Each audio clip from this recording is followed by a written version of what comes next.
अस्सलाम वालेकुम नाज़रीन, हॉट इशू प्रोग्राम में भली कार मैं तव्हांजी मेज़बान सबीन मेमन। नाज़रीन, हॉट इशू प्रोग्राम में ॻाल्हि कंदासीं इलेक्शन कमीशन ते वफ़ाक़ी हुकूमत हिन वक्त जेका कावड़ियल आहे। वफ़ाक़ी हुकूमत पारां मुतालबो कयो आहे त इलेक्शन कमीशन चइनी मेंबरनि सूदो इस्तीफ़ा ॾे। इलेक्शन कमीशन गैर जानिबदार नाहे रहियो, वफ़ाक़ जो क्लेम आहे, जॾहिं त अपोज़िशन तरफ़ां हिन खे मुकमल नज़रअंदाज़ कयो वियो आहे। अपोज़िशन जो इल्ज़ाम आहे त PTI फॉरेन फंडिंग केस में दबाव विझण जी कोशिश करे रही आहे, जॾहिं त ॿिए तरफ़ इलेक्शन कमीशन तरफ़ां परॾेही फंडिंग केस में PTI खे नोटिस जारी करण जो फ़ैसिलो पिणु कयो वियो आहे। इन ते बि ॻाल्हाईंदासीं। इन खां अलावा ॻाल्हाईंदासीं सिंध हुकूमत पारां तहफ़ुज़ा ज़ाहिर कया विया आहिनि। सिंध हुकूमत जो चवणु आहे त हलंदड़ साल जे 8 महीननि दौरान 80 अरब रुपयनि जी कटौती कई वई आहे, जंहिंसां सिंध में माली बहरान थी सघे थो। मजमूई तौरु कोशिश कंदासीं इन मौज़ूअनि ते ॻाल्हि ॿोल करे सघूं। असांखे प्रोग्राम में जिन मेहमाननि जॉइन कयो आहे, पीपुल्स पार्टी सां ताल्लुक़ रखंदड़ मेंबर सिंध असेंबली एंथोनी नवी साहब, वेलकम कहती हूँ आपको। असांजा ॿिया मेहमान आहिनि PTI सां ताल्लुक़ रखंदड़ अदील अहमद साहब, अदील आपको भी वेलकम कहती हूँ।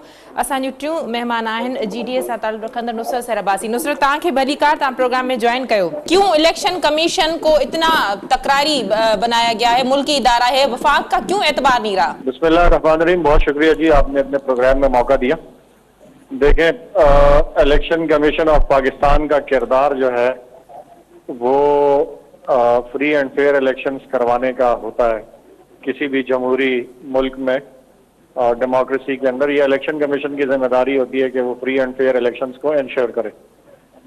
और पाकिस्तान तहरीक इंसाफ की government, prime minister Imran Khan साहब ये समझते थे, अभी से नहीं, जब से ये सेनेट इलेक्शंस होते हुए आ रहे हैं, इसमें हॉर्स ट्रेडिंग होती है, इसमें जो है वो पैसे चलते हैं, इसमें ज़मीर खरीदे जाते हैं, इसमें वोट बिकते हैं, इसको रोकने के लिए, इस प्रोसेस को ठीक करने के लिए उन्होंने ओपन बैलेट के सिस्टम को ट्रांसपेरेंसी लाने के लिए उन्होंने सपोर्ट किया। और इसी हवाले से हम अदालतों में भी गए, मौजूद अदालतों की रूलिंग भी आई, उनके अहकामात भी आए इलेक्शन कमीशन को कि इलेक्शन के इस प्रोसेस को शफाफ बनाया जाए और टेक्नोलॉजी का इस्तेमाल किया जाए। इससे पहले भी ये जो डस्का का इलेक्शन हुआ उसमें भी इलेक्शन कमीशन की फुर्तियां नजर आई कि कुछ पोलिंग एजेंट्स, पोलिंग स्टेशन पर जो है वो मसले मसाइल की वजह से उन्होंने पूरे इलेक्शन को जो है वो नल एंड वॉइड कर दिया पाकिस्तान मुस्लिम लीग नून के शोर मचाने पर।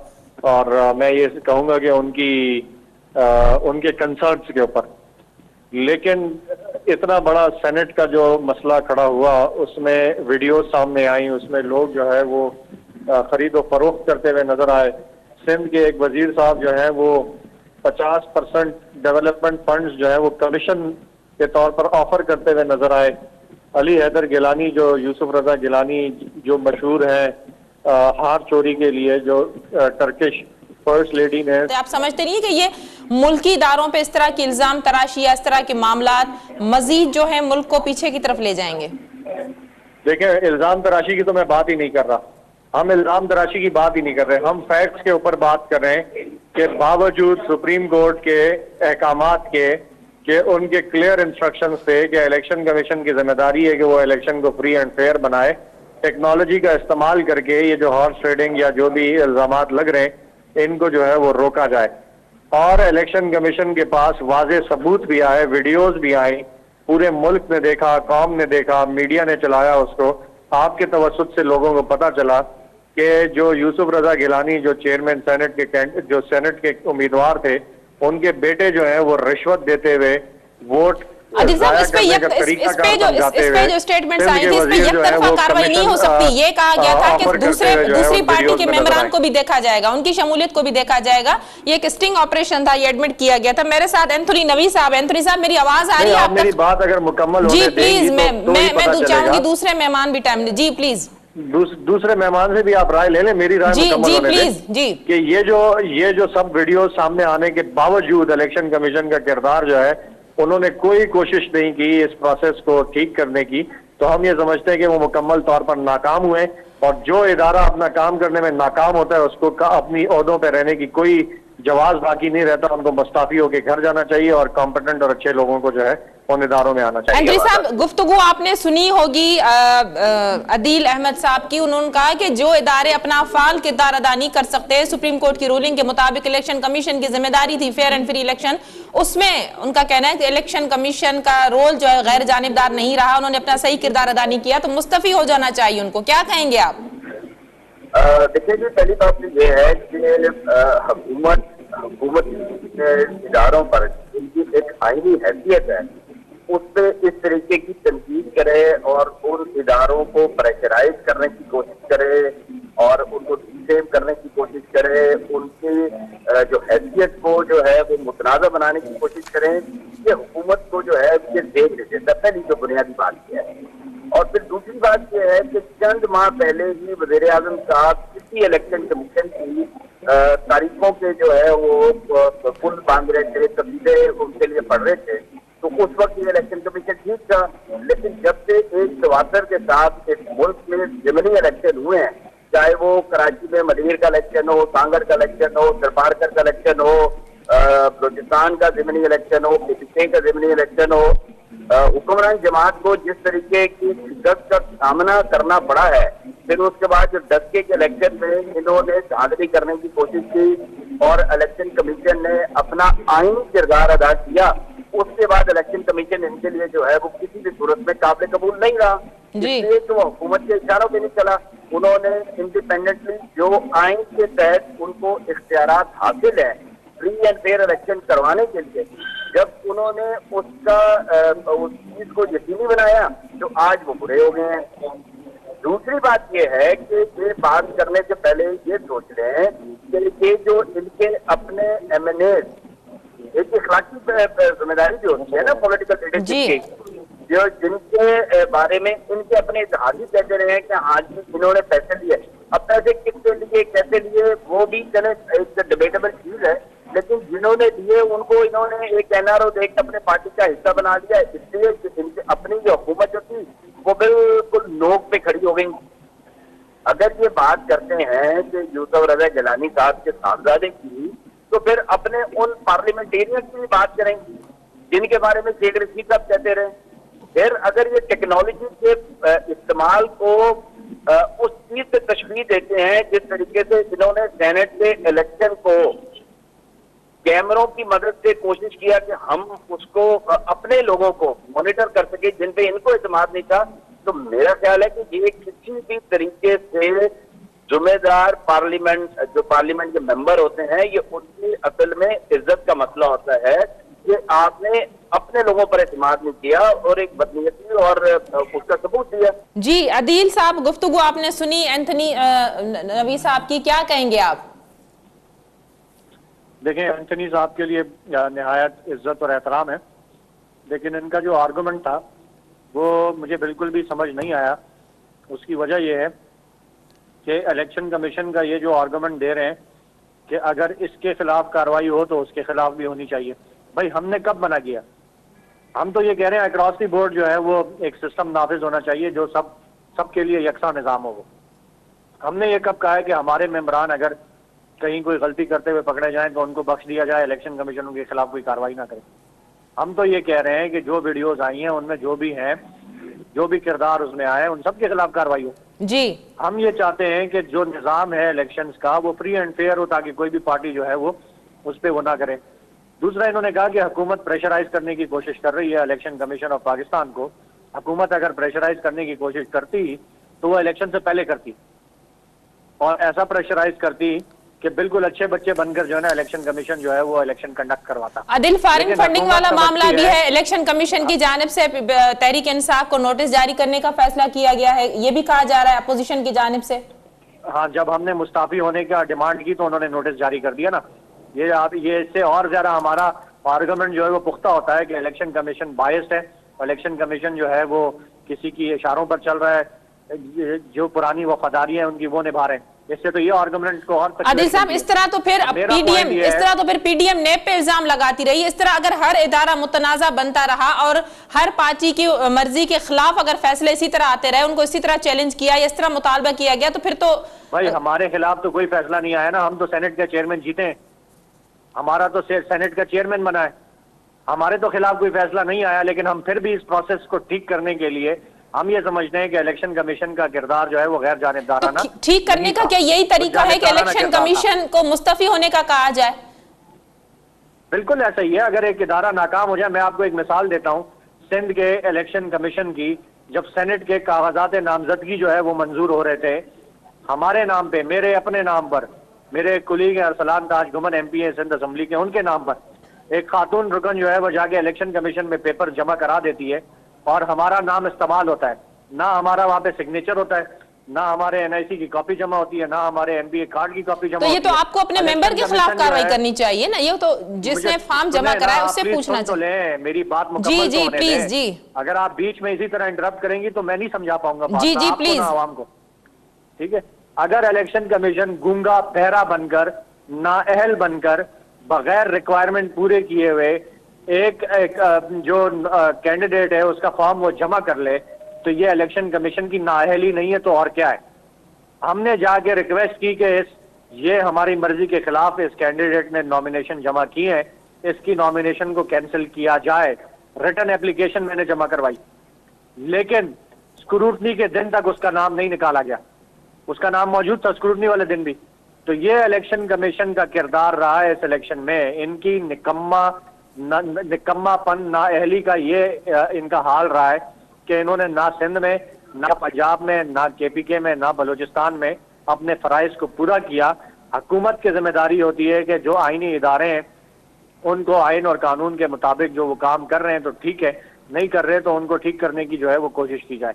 और इसका हल यही है कि ये मुस्ताफी हो, घर जाएं, बजाय इसके कि हुकूमत इनके खिलाफ कोई एक्शन ले, ये खुद मुस्ताफी हो। जहां पर इस तरह के मामलात होते हैं वहां पर ये मुतालबा कर दिया जाता है कि इलेक्शन कमीशन गैर जानिबदार नहीं रहा।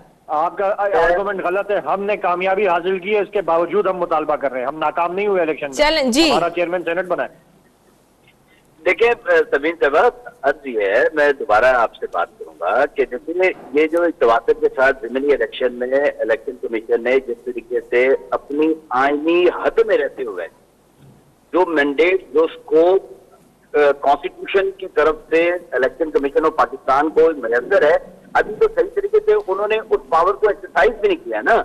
अगर उस पावर को वो सही तरीके से एक्सरसाइज करें तो मैं समझता हूँ कि फिर ये फॉरेन फंडिंग केस जो है इसका बड़ी जल्दी फैसला हो सकता है। इस सारे मामले को कैसे जज करेगी, अपोजिशन कैसे कह सकती है? देखिए, मैंने आपसे अर्ज की कि जिस तरीके से ये NAT के चेयरमैन की वीडियो आ गई थी, बदकिस्मती से इलेक्शन कमीशन के जो जिम्मेदारान लोग हैं उनकी कोई कमजोरी इनके हाथ आ नहीं रही, नहीं तो फॉरेन फंडिंग केस इससे पहले रुक चुका होता।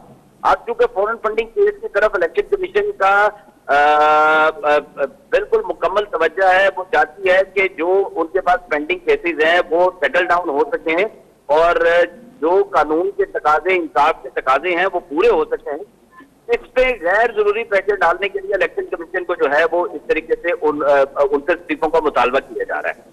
देखिए, जिन मुल्कों में जमहूरी कुव्वतों को अगर आप मजबूत करना चाहते हैं, पार्लिमानी निजाम को चाहते हैं, इसमें कोई दूसरी राय नहीं है कि इलेक्शन कमीशन को आजादाना और एक अपनी आईनी हद में रहकर काम करना एक बुनियादी जो है वो उनका रोल होता है।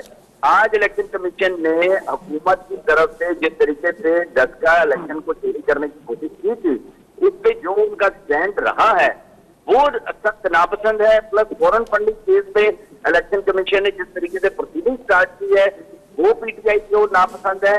बाकी मैं समझता हूँ कि आप निकाल लीजिए शायद मेरा ख्याल जनवरी की एक तकरीब थी जिसमें इमरान खान साहब जो थे वो इलेक्शन कमीशन की जो टीम है उनकी जो है वो तारीफ में कसीदे पढ़ रहे थे। तो ये 1-1.5 माह में, चंद हफ्तों में ऐसी क्या कोई इनको बुरी लग गई है, ऐसी इलेक्शन कमीशन की कौन सी ऐसी एक्टिविटीज सामने आई हैं जिसकी वजह से आज जो है वफाकी हुकूमत वफाक के बनाए हुए आईनी इदारे से सरबराह को मुस्तफा होने के लिए कह रही है। अच्छा, दूसरी बात, अगर बात आप ये करते हैं कि अगर कोई आईनी इदारा सही परफॉर्म नहीं कर रहा, उसकी परफॉर्मेंस से अगर मुल्क के शहरी मुतमईन नहीं है तो उनको घर चले जाना चाहिए।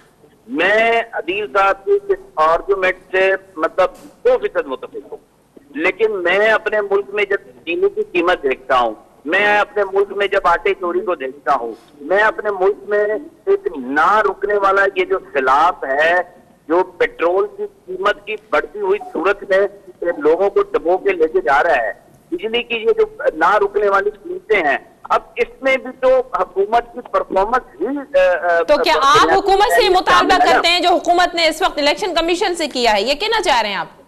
मैं बिल्कुल ये कहना चाह रहा हूँ, मैं जो अपने भाई के आर्गुमेंट को जो है ना वो इंडोर्स कर रहा हूँ ना, कि जब किसी आईनी इदारे की, जब किसी भी इदारे के सरबराह की अगर परफॉर्मेंस ठीक नहीं है तो उनको घर चले जाना चाहिए। जी अदील साहब, मैं इसका जवाब आपसे लेके फिर ब्रेक की तरफ जाऊंगी। जी प्लीज। इलेक्शन कमीशन के हवाले से तो मैं जो बात कर चुका हूँ उसको रिपीट करने का कोई फायदा नहीं है। एंथनी साहब ने अभी जो कहा है उसका जवाब मुझे दे दें, फिर मैं ब्रेक पे चली जाऊँ। कह रहे हैं इलेक्शन कमीशन ने जी अपनी आईनी जिम्मेदारी पूरी नहीं की और बावजूद इसके कि हम इलेक्शन जीत गए, चेयरमैन सेनेट का इलेक्शन हम जीते, डिप्टी चेयरमैन सेनेट का हम जीते, लेकिन हम ये समझते हैं तो क्या ये सारा मामला एक इस्लामाबाद की सेनेट की सीट पर है, गिलानी और हफीज शेख वाला मामला? जो हम समझते हैं कि इलेक्शन कमीशन को सारे इलेक्शन, चाहे वो लोकल गवर्नमेंट के हों, चाहे वो सेनेट के हों, चाहे नेशनल असेंबली के हों, जनरल इलेक्शन हो या बाई इलेक्शन हो, हर इलेक्शन जो है वो उनको एक शफाफ तरीके से करवाने उनकी जिम्मेदारी और उनको इंश्योर करना चाहिए, जो कि इलेक्शन कमीशन हमेशा से, इस दफा नहीं, हमेशा से नाकाम होता है इलेक्शंस को जो है कंडक्ट करवाने में। तो इस आईनी इदारे को रिफॉर्म करने की बड़ी अहम जरूरत है। बाकी जो इन्होंने परफॉर्मेंस की बात की, अच्छा किया, इन्होंने छेड़ दिया, पेट्रोल की बात की, आटे की बात की, चीनी की बात की। तो आटे की अगर ये बात करते हैं तो ये इतनी थोड़ी सी हिम्मत कर लें और अपनी सिंध हुकूमत के जो फूड डिपार्टमेंट है उससे जरा सवाल करें कि जो लाखों टन गंदम जो है सिंध के अंदर गल सड़ गया, जो चूहे खा गया, बकौल इनके चूहे नहीं खाए, वो दो टांगों वाले ये जो चूहे हैं ना वजीर जो घूम रहे हैं सिंध में, उन दो टांगों वाले चूहों ने जो है ना वो अरबों रुपए की गंदम खाई है, जो कि आवाम को सस्ती दामों गंदम मिलनी चाहिए थी, वो ये लोग खा के, वो स्मगल करके, वो बेच के, वो गायब करके जो है वो अरबों रुपए की करप्शन के स्कैंडल इनकी अपनी रिपोर्ट के अंदर वो मौजूद है। अभी एक बहुत बड़ा 8 करोड़ का स्कैंडल सामने आया है। सिंध हुकूमत की गवर्नेंस को मैं किसी तरह डिफेंड नहीं करी, ये मामला बिल्कुल ग्राउंड की तरफ है। मैं ब्रेक पे जाना चाहूंगी अदिल, ब्रेक के बाद कंटिन्यू। वक्त थे मुख्तसर वक्फे जो वठूंदा वक्फो।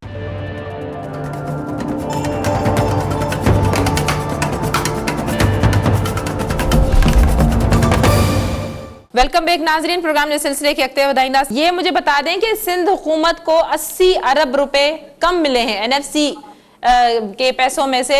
मैं तो देखिए मुझ समेत आप और सिंध के तमाम शहरियों का जो सिंध से मोहब्बत करते हैं, जो सिंध में अपनी मेहनत से सिंध की तरक्की के लिए अपना किरदार अदा करते हैं और वफाकी हुकूमत उनसे टैक्स कलेक्शन करती है, तो मुझ समेत आप समेत तमाम सिंध के लोगों का ये मुतालबा है कि हमारी जो मेहनत की कमाई है, हमारी जो खून पसीने की कमाई है, हमें सिंध को वापस की जाए। ये तो हमारा मुतालबा है।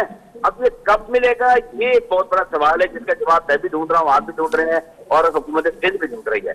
जब तक आप इन पैसों को नहीं देंगे तो जाहिर है यदि अपने वसाइल से, जितने उसके पास वसाइल हैं उनसे तो सिंध के लोगों की खिदमत करने के लिए दिन रात पहुंचे हैं, लेकिन जो असल में जो उनके हक को जिस तरीके से सल्ब किया गया है, अगर वो भी इजाफी तौर पर मिल जाते हैं तो इस तरक्की के सफर में सिंध को मजीद जो है वो एक तकनीक मिलेगी, आगे बढ़ने में जो है वो हमें एक जो फाइनेंशियल सपोर्ट है वो मिलेगी। तो हम तो ये वफाकी हुकूमत से ना सिर्फ मुतालबा भी कर रहे हैं और इस मुतालबे को जो आईनी और जायज जो तरीकाकार है, कानूनी तरीकाकार है, उसके तहत भी हम उसकी डिमांड जो है हर फोरम पे करते रहेंगे। आदिल साहब क्या कहेंगे, सिंध हुकूमत ने क्लेम किया है कि 8 महीनों चलने वाले जो माली साल है उसके 8 महीनों के अंदर सिंध को एनएफसी के पैसों में से 80 अरब रुपए की जो है वो कटौती की गई है। देखें, सिंध हुकूमत के जितने तर्जुमान और जितने ये वज़रा आके झूठ बोलते हैं मीडिया पर, ये झूठे लोग हैं। ये मिसगाइड करते हैं लोगों को, मिसलीड करते हैं, आवाम को बेवकूफ़ बनाने की कोशिश करते हैं। लेकिन जो पाकिस्तान की पढ़ी लिखी बाशऊर अवाम है वो हमेशा के लिए ये बेवकूफ़ नहीं बना सकते उनको।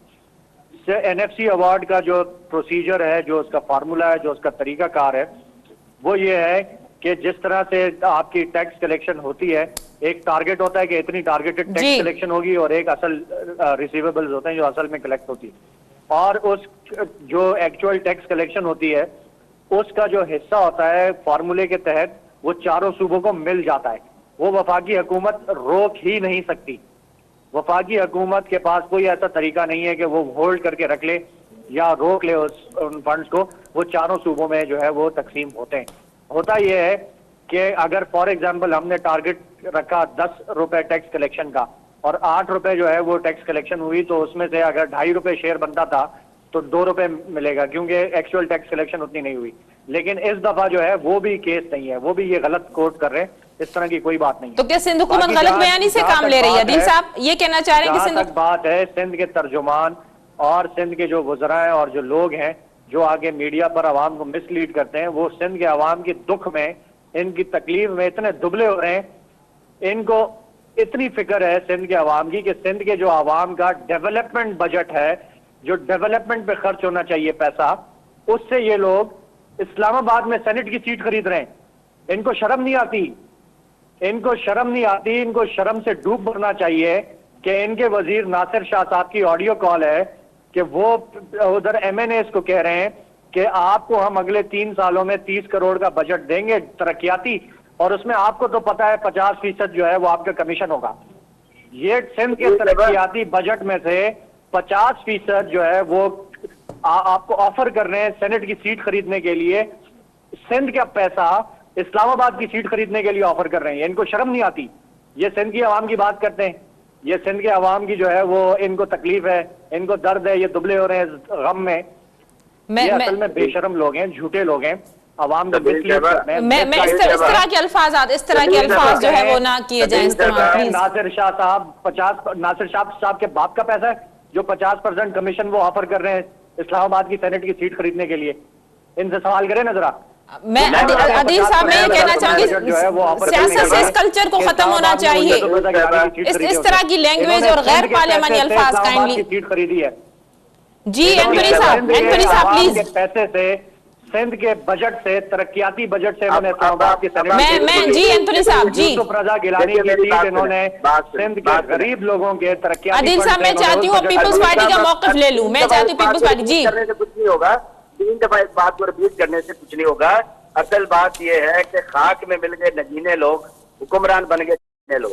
सुन लीजिए, सिंध में बन गए नगीने लोग। अब आप अगर इखलास में हुक्मरान बन गए, आपने सही किया। अगर आप इस किस्म की बात करेंगे ना, तो कल दुनिया ने देखा कि किस किस्म की लैंग्वेज आपके जो हुकूमत के तर्जुमान है शहबाज गिल उसने अदा की है। आप अगर ये बात करेंगे ना, तो ये 30 करोड़ आपके MNAs को दिया गया, ये सिलिका मशीन की कमाई नहीं थी, ये पाकिस्तानियों की कमाई थी। 50-50 करोड़ रुपए आपने ऑफर की अपने MNAs को, सिर्फ यूसुफ रजा गिलानी का 50% कमीशन ऑफर नहीं किया। इमरान खान तरक्याती स्कीमें जो हल्कों में लग रही है, हमने कोई 50% ऑफर नहीं किया तरक्याती में से कमीशन। आपका बेशरम वजीर जो है वो कमीशन ऑफर कर रहा है। आपको शर्म नहीं आती? आप 50% कमीशन ऑफर कर रहे हैं, ब्राइब ऑफर कर रहे हैं। सिंध के पैसे से आप इस्लामाबाद की सीट खरीद रहे हैं। आपको शर्म नहीं आती? सिंध के लोगों मेरी दोनों मेंबरान से गुजारिश है जरा आप कौन होते हैं सिंध के पैसे से इस्लामाबाद की सेनेट की सीट खरीदने वाले? एंथोनी साहब ये हम किस तरह के सियासी कल्चर को फरोग दे रहे हैं? जो है वो ऑफर कर रहे हैं MNAs को इस्लामाबाद में सेनेट की सीट खरीदने के लिए।